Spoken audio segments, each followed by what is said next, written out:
दोस्तों आज की ये कहानी एक ऐसे बॉडी बिल्डर के बारे में जो कि जाना गया सबसे ज़्यादा उम्र में compete करने के लिए मिस्टर ओलंपिया में 49 की एज में जिन्होंने सेकंड प्लेस करके दिखाया था। और आज उस बॉडी बिल्डर की एज हो चुकी है 85 ईयर्स। स्टिल ना तो इनकी शक्ल देख के इनकी उम्र का पता चलता है दोस्तों, और साथ ही ये अभी भी जिम करते हैं। जी हाँ दोस्तों, आज मैं बात कर रहा हूँ इसमें एल्बर्ट बेकल्स की, एक ऐसे बॉडी बिल्डर जिन्होंने कि 40 साल ऑलमोस्ट दे दिए बॉडी बिल्डिंग को। करीबन दोस्तों अगर मैं आपको बताऊं तो 100 शोज इन्होंने खेले हैं अपनी पूरी जिंदगी में। एल्बर्ट बेकल्स दोस्तों कोई ऐसा नाम नहीं है जो कि हम टॉप बॉडी बिल्डर्स के बीच में आज लेते हैं, लेकिन अपने टाइम के एक बेहद कंसिस्टेंट बॉडी बिल्डर और एक सबसे लंबा खेलने वाले एथलीट यही रहे। एल्बर्ट एक ऐसे और इकलौते एथलीट बने दोस्तों IFBB में जिन्होंने कि 55 साल की एज में अपना लास्ट प्रो शो खेला और जीता। इसका नाम था दोस्तों नाइग्रा फॉल्स। 1991 की ये बात है और उसके कुछ समय बाद इन्होंने रिटायरमेंट ले ली। दोस्तों आज शुरू से हम लोग बात करेंगे इनके बारे में, बहुत लंबी वीडियो नहीं रखूंगा, एक शॉर्ट अच्छी वीडियो हम लोग बनाने की कोशिश करेंगे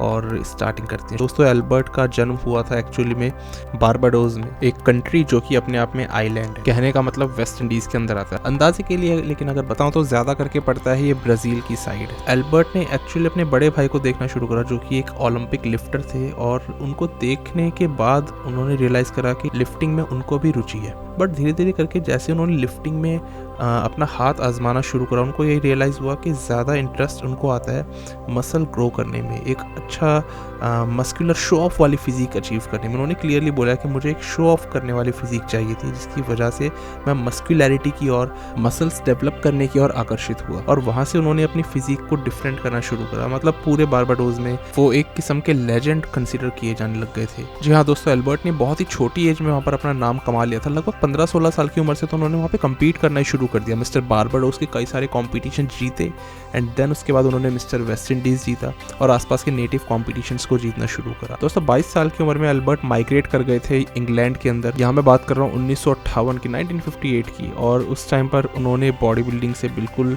अपना ध्यान हटा लिया था, क्योंकि उनका एम था वहाँ पर जाके काम करना। एल्बर्ट ने दोस्तों सबसे पहले वहाँ पर जाके शेफ का काम करना शुरू करा, एंड देन उसके बाद वो अकाउंटेंट बने। एल्बर्ट बताते हैं कि बारबाडोस में रहते उन्होंने कोई स्ट्रिक्ट कभी भी कोई डाइट प्लान ऐसे फॉलो नहीं किया, क्योंकि उतना मालूम ही नहीं होता था, और उसके बावजूद भी उनके जेनेटिक्स इतने अच्छे थे कि वो सब दूसरे कॉम्पिटिटर्स पे अपनी जीत हासिल कर लिया करते थे। असलियत में उन्होंने डाइट शुरू करी ही इंग्लैंड आने के बाद। बट दोस्तों जैसे कि मैंने बताया कि एकदम से उन्होंने बॉडी बिल्डिंग शुरू नहीं कर दी थी, वो उनके लिए एक जीवन जीने का साधन नहीं था, बिकॉज वो दूसरे काम करते थे।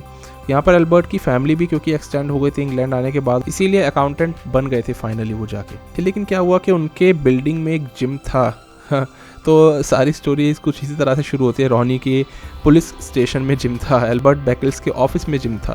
तो ऐसा हुआ उनके साथ में भी, और उन्होंने वहाँ पर मतलब सिंपल ट्रेनिंग करनी शुरू करी। बट एल्बर्ट के अगेन इतने अच्छे जीन्स होने के कारण रिजल्ट उनको इतनी जल्दी मिले। आसपास के जो बॉडी बिल्डर्स वहाँ पे कम्पीट करते थे, उन्होंने उनको पुश करना शुरू करा। तो अब आप सोचोगे कि आसपास इनके सिर्फ क्या बॉडी बिल्डर ही होते थे हमेशा? इसका जवाब होगा दोस्तों जी हाँ। उस ज़माने में क्या था ना, फिटनेस के लिए लोग जिम नहीं जाते थे। जैसे आज है ना, मन करा जिम कर लिया 1 महीने और उसके बाद छोड़ दिया। नहीं, पहले ऐसा था कि अगर जिम कर रहे हो तो आप सीरियस हो, तो इसका मतलब अगर कोई जिम कर रहा है ना तो वो बॉडी बिल्डर ही होगा। सच बात बोलूं तो दोस्तों, अगर 80s तक या 85 तक भी आते आते बॉडी बिल्डर्स या एथलीट्स ही, इवन रेसलर्स, बॉक्सर्स, ये लोग ही जिम जाते थे। नॉर्मल फिटनेस के लिए जिम का कोई ट्रेंड ही नहीं था। खैर दोस्तों, उस ज़माने में मैगजीन्स ही चला करती थी, हम सब लोगों को पता है। एल्बर्ट ने एक फिटनेस मैगजीन के फ्रंट कवर पर देखा मिस्टर ब्रिटेन की फ़ोटो, और उन्होंने ये बात बोली कि यार इस बॉडी बिल्डर से अच्छा तो मैं ही दिखता हूँ। और यहाँ से उन्होंने फैसला पक्का करा कि नहीं, अब मुझे यहाँ पर खेलना ही है कंपटीशन। इंटरेस्टिंग बात बताऊँ दोस्तों, आज के ज़माने में जहाँ कैव्स को लगभग इग्नोर कर दिया जाता है, देखते हैं ना डेक्स्टर जैक्सन बिना कैव्स के सारे शोज़ जीतते हैं। एल्बर्ट को अपने सबसे पहले शो में हार का सामना ही कैव्स की वजह से करना पड़ गया दोस्तों। इंग्लैंड के अंदर जो उन्होंने अपना सबसे पहला शो खेला था, उसमें जजेस ने उनको ये बोला कि अपर बॉडी तो ठीक है, लेकिन आपकी लोअर बॉडी में स्पेशली आपके काफ्स जो है वो काफ़ी वीक चल रहे हैं, इसी वजह से आपको हम यहाँ पे नहीं जीत दे सकते। खैर एल्बर्ट ने कहा कि जिस तरह मैं अपने बाइसेप्स पे वर्क करता हूँ उसी तरह अपने कैप्स पे भी करूँगा दोस्तों, क्योंकि आपको पता होगा एल्बर्ट के सबसे खतरनाक बाइसेप माने गए हैं बॉडी बिल्डिंग के अंदर। मतलब one of the most impressive biceps की लिस्ट में जैसे रॉनी कोलमैन के आते हैं, आर्नोल्ड श्वार्ज़नेगर के हम रखते हैं, इनके भी आते हैं। तो आप देख रहे हो उनकी शेप कैसी है। इनका डबल बाइसेप आता था, जैसे काई ग्रीन, रॉनी कोलमैन के दोनों बाइसेप के हेड्स दिखते हैं ना अलग अलग, इनका भी दिखता था। तो लेकिन इनका ये कहना था कि मैंने इनको ट्रेन करके ऐसा बनाया है, ये जेनेटिकली बहुत अच्छे या स्ट्रॉन्ग पॉइंट मेरे लिए नहीं था। फिलहाल उन्होंने अपने कैप्स को ग्रो करना शुरू करा और कई सारे इंग्लैंड में कॉम्पिटिशन्स खेलने शुरू करे ताकि वो मिस्टर ब्रिटेन के लिए क्वालिफाई कर पाए। मिस्टर ब्रिटेन एक काफ़ी बड़ा कंपटीशन था दोस्तों इंग्लैंड में, उसको उस समय पे नेबा ऑर्गेनाइज कराती थी। उन्होंने कॉम्पिटिशन्स खेले, हो गए क्वालिफाई। उसके बाद क्या होता है, क्वालिफिकेशन के लिए जब उनको लेटर आने वाला था, जैसे काई ग्रीन को मिलता है ना इनविटेशन, उनको मिला ही नहीं। उन्होंने कहा ऐसा कैसे, प्रेसिडेंट के पास गए, नेबा के प्रेसिडेंट के पास। तब नेबा सबसे बड़ी ऑर्गेनाइजेशन थी, आपको पता होगा, IFBB से काफ़ी बड़ी थी, तो ऑब्वियसली वो सबसे बड़ी ऑर्गेनाइजेशन का हिस्सा थे।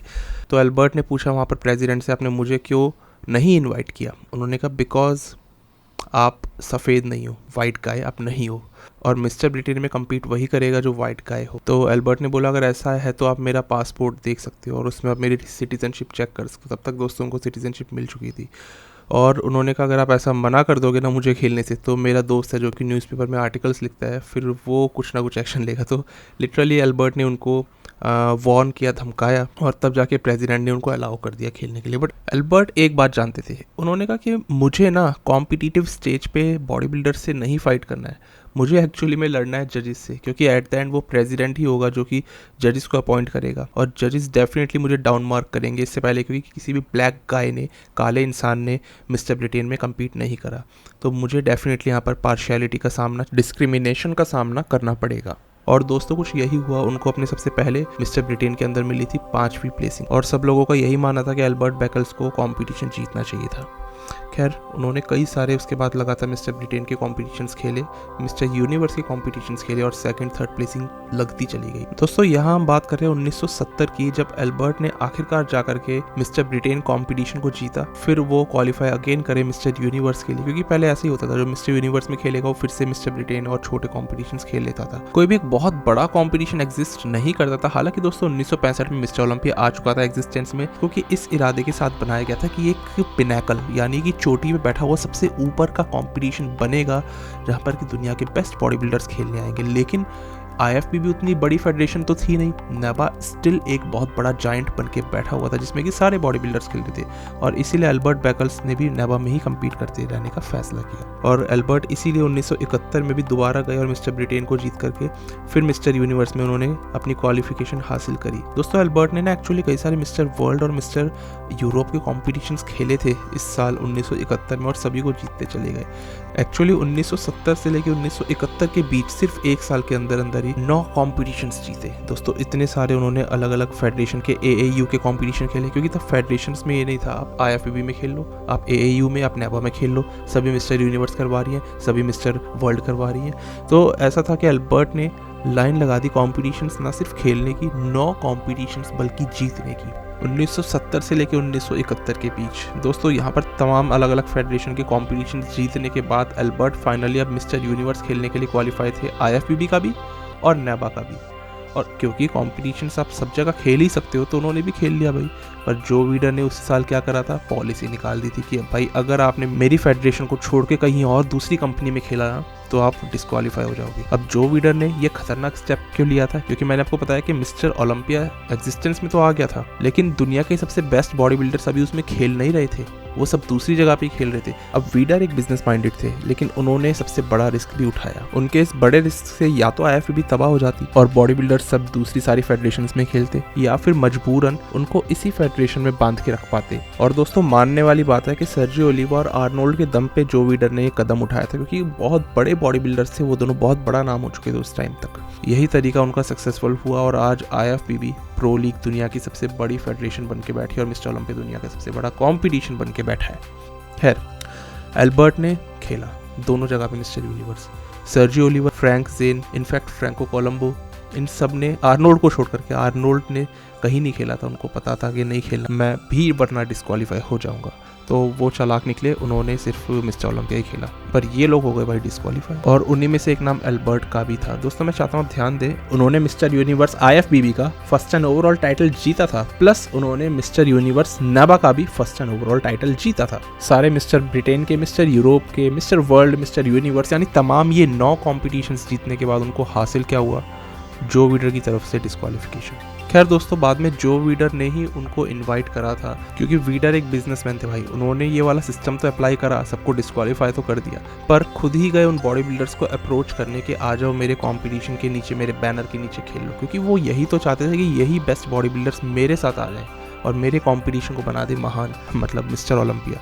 तो उन्होंने यहाँ पर बैकल्स को इनवाइट करा IFBB के बैनर के नीचे खेलने के लिए, और यहाँ से उन्होंने 1973 से एल्बर्ट ने फाइनली अपने IFBB की जर्नी शुरू करी। और सबसे पहला कंपटीशन खेला था मिस्टर यूरोप का, उसको फर्स्ट एंड ओवरऑल जीत लिया। मिस्टर यूनिवर्स खेला, उसको भी जीत लिया, और फिर 1975 के ओलंपिया के लिए कर गए क्वालिफाई। दोस्तों 1975 की हम बात करें, जहाँ पर एल्बर्ट बैकल्स ने अपना सबसे पहला मिस्टर ओलंपिया खेला था लाइट वेट कैटेगरी में, जिसमें फ्रैंको कोलंबो भी थे, पंपिंग आयरन में आपने देखा था।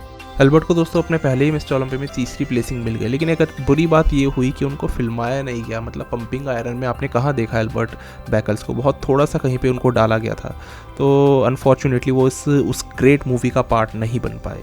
दोस्तों 1977 का ओलंपिया उन्होंने दोबारा से खेला, लेकिन 7th प्लेसिंग लगाई थी, और उसके बाद में 78 के अंदर जब खेलते हैं तो 8th प्लेसिंग आई। यहाँ से दोस्तों एल्बर्ट का ग्राफ ना कोई बहुत अच्छा नहीं रहा था अंटिल 84। उन्होंने कई सारे IFBB के शोज तो खेले, लेकिन कहीं पे 3rd, कहीं पे 4th, कहीं पे 5th। लेकिन हाँ, सबसे ज़्यादा जो उन्होंने कॉम्पिटिशन्स खेले वो थे ग्रैंड प्रिक्स के। और यहाँ पर दोस्तों 81 में उन्होंने अपना सबसे पहला IFBB का कॉम्पिटिशन, प्रो कॉम्पिटिशन जीत लिया था, नाम ग्रैंड प्रिक्स न्यू इंग्लैंड। यहाँ से दोस्तों एल्बर्ट ने और भी शोज़ कुछ खेले और जीते, और 82 में इन्होंने फिर से एक और शो जीता, नाइट ऑफ चैंपियंस। 82 के ओलंपिया में दोस्तों इनकी 5th प्लेसिंग लगी, जो कि ऑब्वियसली एक इम्प्रूवमेंट है पहले की ओलंपिया प्लेसिंग्स से। 83 तक दोस्तों एल्बर्ट फिर डूबे और ओलंपिया में 7th प्लेसिंग पर आए दोस्तों। लेकिन जैसे 84 का ईयर स्टार्ट हुआ ना, ये वो ईयर था जैसे एल्बर्ट ने अपना नाम अलग तरीके से बनाना शुरू करा, क्योंकि वो अब एक ज़्यादा एज वाले बॉडी बिल्डर हो चुके थे और दूसरे एथलीट्स उनसे करीबन आधी उम्र के थे। वीडियो की शुरुआत में मैंने आपको उनका डेट ऑफ बर्थ 1936 का बताया था। उस हिसाब से अगर देखा जाए तो उनकी एज करीबन अभी 48 ईयर्स की हो चुकी थी। पर दोस्तों एग्जैक्ट एज एल्बर्ट बैकल्स की ना आज भी हमें नहीं मालूम, क्योंकि उन्होंने अलग अलग इंटरव्यूज़ में अलग अलग एज अपनी बताई है। ये जो 36 वाली बात बोली थी ना, ये इन्होंने अपनी रिसेंट 2019 के इंटरव्यू में बोली थी, तो हम उसी को लेकर के चल रहे हैं। ओके दोस्तों, वीडियो में आगे बढ़ने से पहले ना मैं आपको एक सही प्रोडक्ट के बारे में गाइड करना चाहता हूँ। दोस्तों वर्कआउट के बाद एक अच्छी रिकवरी हम सभी को प्यारी होती है, लेकिन वो तो छोड़ो, एक्सरसाइज के बाद कुछ लोग बीमार तक फील करने लगते हैं। कार्डियो कर ली तो बीमार। ऐसे में दोस्तों सबसे ज्यादा जरूरी सप्लीमेंट जो आपको ऐड करने की जरूरत है वो है ग्लूटामाइन, क्योंकि ये तो हम सबको पता है कि रिकवरी को तेज करने में काम आता है, पर ये कितने लोगों को मालूम है कि ये इम्यूनिटी को भी राइज करता है। दोस्तों एब्जॉर्ब न्यूट्रिशन लेके आता है ये प्रोडक्ट, जिसके अंदर 5 ग्राम ग्लूटामाइन आपको पर स्कूप मिलता है। ये एक ऐसा अमीनो एसिड है ना जो कि इंटेस्टाइन्स के लिए भी बहुत हेल्दी होता है। लीकी बाउल सिंड्रोम कह लो या फिर इरिटेबल बाउल सिंड्रोम, IBS जिसको कहते हैं, तो इसमें भी ग्लूटामाइन हेल्प करता है, बिकॉज ये अंदर से आपकी इंटेस्टाइन्स को वापस से रिपेयर करने का काम करता है। तो सिर्फ ये मत समझना कि ये सिर्फ और सिर्फ वर्कआउट के बाद एक रिकवरी का ही सप्लीमेंट है। तो इसीलिए अगर आप में से कोई भी ऐसी कोई प्रॉब्लम फेस कर रहा है ना, तो इसको आप ज़रूर से ऐड करके देखो। और विटामिन C के साथ ग्लूटामाइन एक बहुत ही ज़्यादा बढ़िया कॉम्बो बन जाता है। दोस्तों यहाँ पर मैं इसका लिंक दे रहा हूँ, और अगर आपको ट्राई करना है आप विजिट करो वेबसाइट को, वहाँ पे डिस्काउंट कूपन कोड भी आपको मिल जाएगा। यहाँ पर रिफ्लेक्ट हो रहा होगा, वो ट्राई करके देखो, यही था। खैर यहाँ पर ये तो मालूम था कि इनकी एज दूसरे बॉडी बिल्डर से तो ज़्यादा है। 84 के ओलंपिया में दोस्तों एल्बर्ट की 4th प्लेसिंग लग गई थी, और इस साल इन्होंने IFBB के 3 कॉम्पिटिशन्स बैक टू बैक जीत डाले थे, जो कि एक खतरनाक कंटेंडर इनको बना रहे थे 85 के ओलंपिया के लिए। यहाँ से एल्बर्ट बैकल्स का नाम ओलंपिया जीतने की कगार पे आ गया था कि 85 में कौन बनेगा जो ली हैने को चैलेंज देगा और मिस्टर ओलंपिया बन जाएगा। खैर दोस्तों 85 के ओलंपिया सबसे ज़्यादा कंट्रोवर्शियल माना जाता है उस ज़माने के हिसाब से। आज के ज़माने में तो हमें पता भी नहीं कि क्या हुआ था इतना, लेकिन यही तो काम है। तो मैं आपको बताना चाहता हूँ कि 85 के अंदर एल्बर्ट बैकल्स जहाँ करीबन 49 ईयर्स के थे, ली हैने वही 25 साल के थे। ली हैने ने अपना दूसरा ओलंपिया टाइटल ग्रैब करा, बट एल्बर्ट से सबसे ज़्यादा उम्मीदें थी कि वो इस शो को जीत लेंगे और मिस्टर ओलंपिया बन जाएंगे। दोस्तों आज भी लोग आर्गुमेंट उठाते हैं कि एल्बर्ट बैकल्स ज़्यादा बेहतर थे। ऑब्वियसली एल्बर्ट इस चीज़ को मानते हैं कि मैं ज़्यादा उस दिन अच्छा था। ली हैने को उन्होंने टाइटल इसलिए दिया क्योंकि पीछे से पहले से चैंपियन बनते चले आ रहे थे वो कहते हैं कि यहाँ पर मैं मानता हूँ कि पार्शियलिटी थोड़ी सी हुई है, और जनता भी हमेशा से यही चाहती थी। खैर जनता तो क्या चाहती है हमें मालूम है, क्योंकि दोस्तों जो सेकंड आता है वही हमेशा फैन फेवरेट होता है, और जो ओलंपिया जीतता है वो लाइक विलन कंसिडर किया जाता है। तो यहाँ पर ली हैने के साथ में लोग नहीं थे, एल्बर्ट बैकल्स के साथ नहीं थे। खैर एल्बर्ट ये वाला कंपटीशन हार गए। यहाँ से उनको भी एक नाम मिला, अनक्राउंड मिस्टर ओलंपिया। पर दोस्तों ये नाम तो बहुत बॉडी बिल्डर्स को मिला है मिस्टर ओलंपिया के लाइफ टाइम में, पर एल्बर्ट को एक नया नाम मिला, और वो नाम था most aged mister Olympia runner up, यानी कि एक ऐसा बॉडी बिल्डर जिसकी सबसे ज्यादा एज थी मिस्टर ओलंपिया में सेकंड आते टाइम, या फिर आप बोल लो कि सबसे ज्यादा एज वाला अनक्राउंड मिस्टर ओलंपिया। तो दोस्तों बैकल्स एक्चुअली में जाने इसी वजह से गए हैं। खैर यहाँ से एल्बर्ट ने और भी कई सारे कॉम्पिटिशन्स खेले, लगातार उन्होंने ग्रैंड प्रिक्स और अलग अलग कॉम्पिटिशन्स IFBB प्रो लीग के खेले, पर उनकी यहाँ से मोटिवेशन धीरे धीरे करके कम होती चली गई। और इसके पीछे रीजन बहुत सिंपल सा था दोस्तों, वो बहुत लंबे समय से खेलते आ रहे थे। अभी 50-52 साल की एज होते होते उन्होंने रियलाइज करना शुरू करा कि अब पैशन मेरा कम होने लग गया यहाँ पर से, और उन्होंने फाइनल एक डिसीजन बनाया कि अब उनको एक लास्ट कॉम्पिटिशन जरूर जीतना है। और वो हमेशा से चाहते थे नाइग्रा फॉल्स में खेलना और उसको जीतना। यहाँ पर दोस्तों एल्बर्ट ने एक्चुअली में अपनी फिजिक दोबारा से डेवलप की थी इस कंपटीशन को बेहतरीन बनाने के लिए, और वो इसको जीतने में कामयाब हो गई। इनकी लास्ट प्रो विक्ट्री थी 1991 में, जहाँ पर कि इनकी एज एस्टिमेटेड बताई जाती है कि ये करीबन 55 साल के थे। कई लोग 61 साल के भी बोलते हैं, बट एल्बर्ट बैकल्स इसमें खुद कहते हैं कि मैं उस वक्त पे अपने मिड 50s में चल रहा था। जो उनका रीसेंट इंटरव्यू था उसमें उन्होंने ये बात बोली है। दोस्तों अगेन यहाँ पर एल्बर्ट ने दूसरा रिकॉर्ड कायम करा और 55 साल की एज में IFBB प्रो कॉम्पिटिशन एक जीतना उनके अलावा आज तक दुनिया में किसी ने नहीं किया। बिकॉज आज हम देखते हैं डेक्स्टर जैक्सन को खेलते हुए और अपने से आधी उम्र वाले एथलीट्स को हराते हुए, बट एल्बर्ट बैकल्स इस चीज़ को बहुत पहले ही कर चुके थे और बहुत ही ज़्यादा एज तक यहाँ पर वो डेक्स्टर जैक्सन से भी आगे निकल गए थे कई महीनों में। और दोस्तों यहीं फिर 92 में जाकर के इन्होंने फाइनल रिटायरमेंट लिया, और तब भी बहुत सारे शोज़ खेलते ही रहे। तो 108 शोज़ के ऊपर इन्होंने टोटल मिला के खेले अपने लाइफ टाइम, अपने पूरे करियर में। इनकी एज होगी 56-57 साल की, और ये इनको एक स्पेशल कैटेगरी में रखती है। इसलिए एल्बर्ट बैकल्स के ऊपर दोस्तों मैंने आज ये बायोग्राफी बनाने का फैसला किया। खैर अब हम लोग बात करते हैं कि इनके ट्रेनिंग प्रोटोकॉल्स क्या थे, इनकी डाइट क्या थी। दोस्तों एल्बर्ट ना बहुत ज़्यादा स्ट्रिक्ट रहते थे अपनी डाइट के साथ में। वो कहते हैं मैं चीट पता है क्या करता हूँ, राइस चावल खाना मुझे लगता है मेरा चीट मील है। और ये पूरे दिन चिकन एंड राइस खाते रहते हैं, अपना लिमिटेड खाना रखते हैं। ये कहते हैं मुझे ना शुगर की क्रेविंग्स ही नहीं होती है, कभी ये शुगर को या फिर डेजर्ट्स को नहीं खाते। कहते हैं हाँ मैं आइसक्रीम खा लेता था अपने कॉम्पिटिटिव डेज़ में जब मैं चीट करता था, लेकिन अब इनके अंदर आइसक्रीम खाने की हंगर भी खत्म हो चुकी है।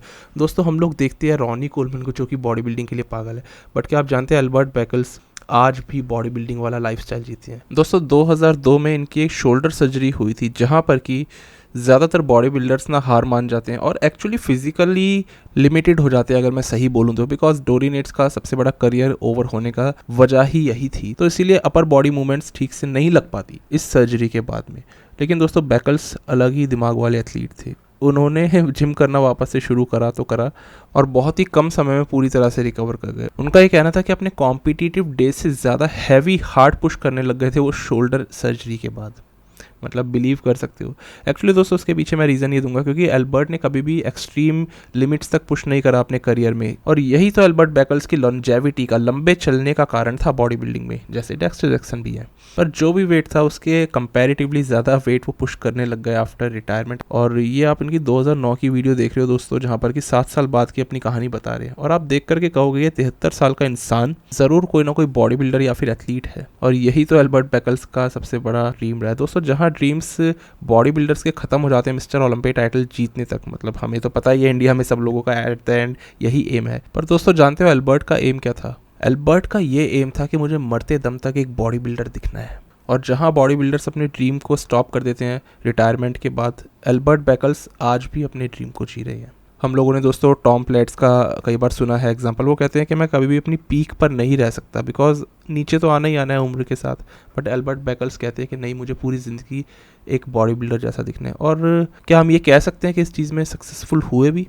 यस, क्योंकि ये 2009 की जो फुटेज आप देख रहे हो, 73 साल की मैंने आपको एज बताई, इस उम्र में एक एथलेटिक फिजिक, एक बॉडी बिल्डर लाइक फिजिक दिखा पा रहे हैं। दोस्तों अब ज़रा ध्यान डालते हैं कि एल्बर्ट बैकल्स की ट्रेनिंग कैसी थी और इनकी ट्रेनिंग और 90s के बॉडी बिल्डर्स की ट्रेनिंग में क्या एक डिफरेंस था। दोस्तों इनकी ट्रेनिंग ना बहुत ही 80s लाइक बॉडी बिल्डर्स जैसी ही थी, बिकॉज ये 80s 70s 60s के एरा से बिलोंग करते थे।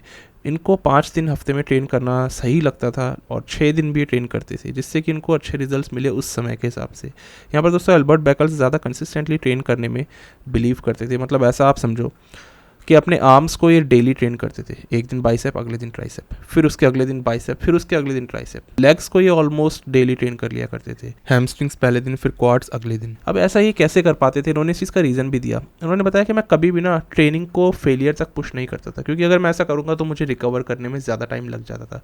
बट कंसिस्टेंटली ट्रेन करना ही मुझे ज़्यादा बेहतर भी लगता था और मुझे ज़्यादा वॉल्यूमाइज भी करता था, इसलिए अच्छे रिजल्ट्स मिलते थे। इसी वजह से ये मॉडरेट वेट ट्रेनिंग करते थे, लेकिन बहुत ही कम रेप्स और बहुत ही कम सेट्स के साथ में, ताकि बॉडी इतनी ज़्यादा ब्रेक ना हो जाए कि उसको रिकवर करने में ही बहुत ज़्यादा टाइम चला जाए।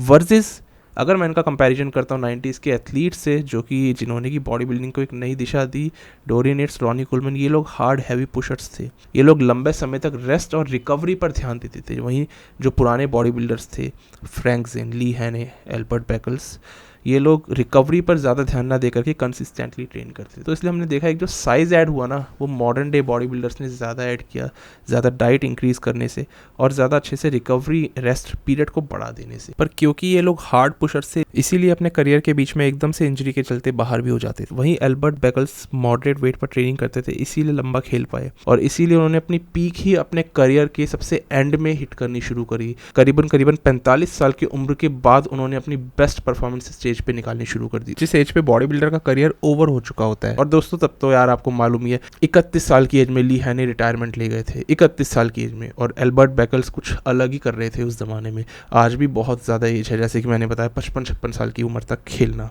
इसी वजह से एल्बर्ट बैकल्स अपने बॉडी बिल्डिंग की जर्नी ख़त्म होने के बाद भी उसी तरीके से ट्रेन कर पाए जिस तरीके से वो अपने यंग डेज में किया करते थे। दोस्तों एक चीज़ बहुत ज़्यादा जो हैरान कर देने वाली है ना, वो ये, आज बॉडी बिल्डिंग में कार्डियो के बिना कोई बॉडी बिल्डर क्या प्रेप कर सकता है?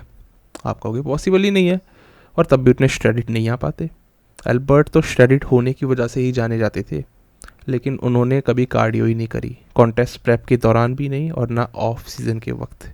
उनका सिर्फ 2 तरीक़ों से फ़ैट लॉस होता था, एक्सट्रीमली क्लीन कैलोरीज खाना और वेट ट्रेनिंग। उस ज़माने में दोस्तों एक चलन था लो फैट डाइट का, सारे body builders low fat diet पे ही रहते थे और हाई कार्ब्स रहते थे, तो इसलिए एल्बर्ट भी लो फैट डाइट पे पूरे साल रहा करते थे और इसी वजह से साइज़ उस ज़माने में थोड़ा कम था, ये भी एक रीज़न माना जाता है। लेकिन यार ये चीज़ हैरान कर रही है सही में कि बिना कार्डियो के किस तरीके से ये लोग फैट लूज़ करते थे और कितने ज़्यादा रिप्ड भी दिखते थे। मतलब इनकी कंडीशनिंग में आप कमी निकाल सकते हो? किसी की हिम्मत ही नहीं है। साइज़ में ज़रूर कह सकते हो बट कंडीशनिंग ना। बट साइज़ की भी अगर बात करी जाए ना दोस्तों, 85 तक एल्बर्ट का वज़न इनके हिसाब से, इनका कहना था 230 एलबीएस तक पहुंच गया था, जो कि एक अच्छा वेट है उस ज़माने में। और इन्होंने बताया कि जो प्रोटोकॉल ही पहले आजमाते थे वो था 30-40 पाउंड्स वज़न बढ़ा लिया करते थे ऑफ सीजन, यानी 15-20 किलो वज़न बढ़ा लिया और फिर घटाते थे। तो उन्होंने ये देखा कि मैं कहीं भी नहीं पहुंच रहा, तो एल्बर्ट को अब दूसरा तरीका आजमाना था। उन्होंने क्या करा, ऑफ सीजन में सिर्फ 4 किलो वज़न बढ़ाया, यानी ऑन सीजन ऑफ सीजन के बीच में 4 किलो का अंतर। पर उससे फ़र्क ये पड़ा कि जब कॉन्टेस्ट हुआ ना, तो ज़्यादा फुल, ज़्यादा टाइट, ज़्यादा हार्ड लगने लग गए थे।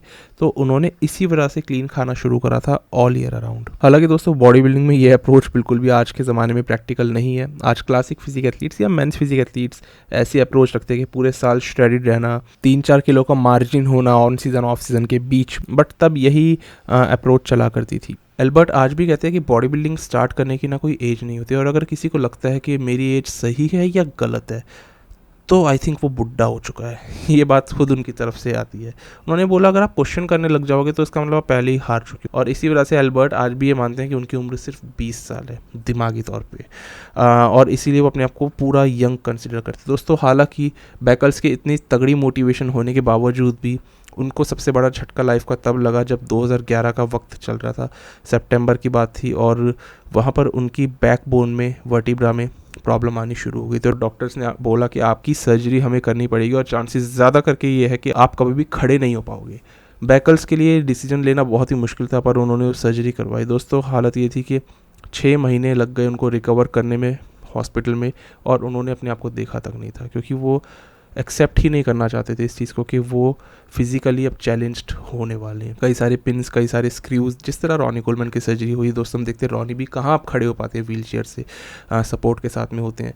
तो एल्बर्ट का भी ऐसा ही हाल था, लेकिन उनके अंदर की अगेन मोटिवेशन इतनी ज़्यादा थी ना जिम करने की और अपने आप को फिट रखने की, कि उन्होंने फिर से जिम जाना शुरू कर दिया। धीरे धीरे करके जिम में बहुत थोड़ा थोड़ा उन्होंने ट्रेन करना, जितना उनके बस के था वो करना शुरू करा। पूरी तरह से कुछ भी नहीं कर पा रहे थे, लेकिन एल्बर्ट की 3 से 4 साल में ऑलमोस्ट पूरी रिकवरी हो गई थी, और इसके बाद उन्होंने दोबारा से जिम वैसे ही करना कंटिन्यू रखा। यहाँ पर दोस्तों हम लोग बात कर रहे हैं जब उनकी उम्र थी करीबन 80 साल के आसपास, यानी कि वो जिम करना नहीं छोड़ सकते। उनका हमेशा ये कहना है कि ये मेरी लाइफ की सबसे ब्यूटीफुल चीज़ है जो मैं कर रहा हूँ, और इसको मैं कभी नहीं छोड़ सकता। खाना जो स्ट्रिक्ट डाइट हमें लगती है ना, वो उनके लिए एक कंफर्ट जोन है। वो कहते हैं कि मैं इसी को ही तो एंजॉय करता हूँ, मेरे लिए चीट मील के लिए कोई डिज़ायर नहीं रही, मेरे अंदर किसी भी तरह की शुगरी चीज़ के लिए कोई क्रेविंग नहीं रही, और यही मेरा बॉडी बिल्डिंग ही मेरे लिए सब कुछ है। तो दोस्तों ये मैं आपको बताना चाहता हूँ कि उन्होंने ये बात खुद बोली है कि अगर मैं जिम ज्वाइन ना करता ना, इतने बड़ी बैक सर्जरी के बाद में तो शायद मैं आज अपने पैरों पे कभी खड़ा ना हो पाता। उन्होंने इसलिए कहा कि जिम जाना, वेट लिफ्टिंग, वेट ट्रेनिंग मेरे लिए सबसे ब्यूटीफुल चीज़ है, जिसने कि मुझे इस कैपेबल बनाया कि इतनी 2 बड़ी सर्जरीज़ के बाद भी मैं वापस लगभग पहले जैसा हो पाया। और आज वो पता है क्या कहते हैं, इंटरेस्टिंग बात तो यह एल्बर्ट बैकल्स बताते हैं कि आज मैं बहुत ज़्यादा खाना खाता हूँ अपने कॉम्पिटिटिव डेज से, जब मैं यंग एथलीट एक हुआ करता था। आज 85 साल की उम्र में उनका ये कहना है, और स्टिल उनका जो मेटाबॉलिज्म है उन्होंने इस तरीके से कंट्रोल कर रखा है इतने लंबे समय से कि वो फैट नहीं होते हैं। दोस्तों अब जाकर के आप देखोगे कि एल्बर्ट बैकल्स ऑब्वियसली फिजिकली उतने ज़्यादा आपको मस्क्यूलर नहीं दिखेंगे, 85 साल की उम्र है यार, कम ऑन, मतलब कौन ऐसे दिख सकता है, लेकिन वो आज भी हार नहीं मानते और रोज़ जिम जाते हैं, मतलब इस उम्र में जहाँ आदमी बिस्तर से नहीं उठ पाता है। और दोस्तों जानते हैं इस क्लिप में एल्बर्ट क्या कर रहे हैं, वो ट्रेनिंग दे रहे हैं। जी हाँ, अभी वो ट्रेनिंग देते हैं यहाँ पर यंग एथलीट्स को। कई सारे बॉडी बिल्डर्स अलग अलग देशों से हैं जो कि उनके अंडर एक एथलीट हैं। एल्बर्ट कहते हैं बॉडी बिल्डिंग का ना मेरे लिए तो एटलीस्ट मतलब यही है कि आपकी लाइफ एक्सटेंड हो उसको करने से, ना कि आप 50 की उम्र में हार्ट अटैक खा के या हार्ट फेल की वजह से या किडनी फेलियर की वजह से मर जाओ। वो कहते हैं बॉडी बिल्डिंग का मतलब ही यही है कि आप ज़्यादा जी सको, और वही मैं इसके साथ करने की कोशिश कर रहा हूँ। और दोस्तों एल्बर्ट ने एक्चुअली में ये चीज़ प्रूव भी करी। आज मैंने बताया कि वो इतने यंग लगते हैं, आप असल में अगर उनको देखोगे ना दोस्तों, ये नोटिस करने वाली चीज़ है, उनकी स्किन को देख करके उनकी उम्र का अंदाज़ा नहीं होता। एक भी झुर्रियाँ नहीं है, रिंकल्स नहीं है, और उनके उठने बैठने के तरीके से, उनकी बात करने के तरीके से उनकी उम्र का पता नहीं लगता। चार्ल्स ग्लास खुद इनको अपना आइडल मानते हैं। और दोस्तों इससे ज़्यादा क्या अच्छी चीज़ चाहिए, इतनी ज़्यादा स्ट्रॉन्ग माइंडसेट वाले एथलीट हमने नहीं देखे। आई थिंक डेक्स्टर जैक्सन भी उसी राह पर है, और उम्मीद करते हैं कि डेक्स्टर जैक्सन भी ऐसा ही कुछ नया हमें करके दिखाएं। हो सकता है वो भी वापस कम्पीट करें, लेकिन फ्यूचर का क्या पता। फिलहाल दोस्तों यही थे एल्बर्ट बैकल्स और यही थी इनकी स्टोरी। आप बताओ आपको कैसी लगी ये वीडियो। फिलहाल दोस्तों अब उस चीज़ की बात करते हैं जिसका आप सभी को बेसब्री से इंतज़ार था, गिव अवे। यस, तो यहाँ पर एब्जॉर्ब न्यूट्रिशन इस बार गिव अवे करने वाला है 1 किलो वे प्रोटीन आइसोलेट का, फ्लेवर्ड वाला होगा ये। दोस्तों इसमें ना बस एक क्वेश्चन है, उसका आपको आंसर देना है और कुछ नहीं करना, सिंपल सा क्वेश्चन है। दोस्तों ये जो वे प्रोटीन आइसोलेट है ना, ये आपने भी खाया होगा, तो इसमें आपको सबसे पसंदीदा फ्लेवर आपका कौन सा लगा। यहाँ पर 4 ऑप्शंस मैं दे रहा हूँ, वनीला, चॉकलेट, मैंगो या स्ट्रॉबेरी। चारों में से आपको कौन सा फ्लेवर अच्छा लगता है कमेंट करके आपको बताना है, पर यहाँ पर नहीं कमेंट करना, ध्यान दे, फिर से बोल रहा हूँ, यहाँ पर कमेंट मत करना। इंस्टाग्राम पेज पर जाओ, मेरे नीचे लिंक मिल जाएगा, वहाँ पर आपको पोस्ट दिख जाएगा, रीसेंट अभी डाला है मैंने, उसके नीचे आपको कमेंट करके बताना है। अगेन क्वेश्चन ये है कि इनका फ्लेवर्ड वे प्रोटीन आइसोलेट आपको कौन सा सबसे ज़्यादा पसंद है, तो आप कमेंट करो और 3 गिव अवे हम विनर्स सेलेक्ट करेंगे, तीनों को 1-1 kg का प्रोटीन का बॉक्स प्रोवाइड करेंगे, और अनाउंसमेंट अगली वीडियो में कर दूंगा कि विनर कौन बना। तो दोस्तों अभी के लिए यही था इस वाली वीडियो में, मिलते हैं अब एक नई वीडियो में एक नए टॉपिक के साथ, तब तक के लिए स्टे ट्यून्ड, गुड बाय, शुक्रिया।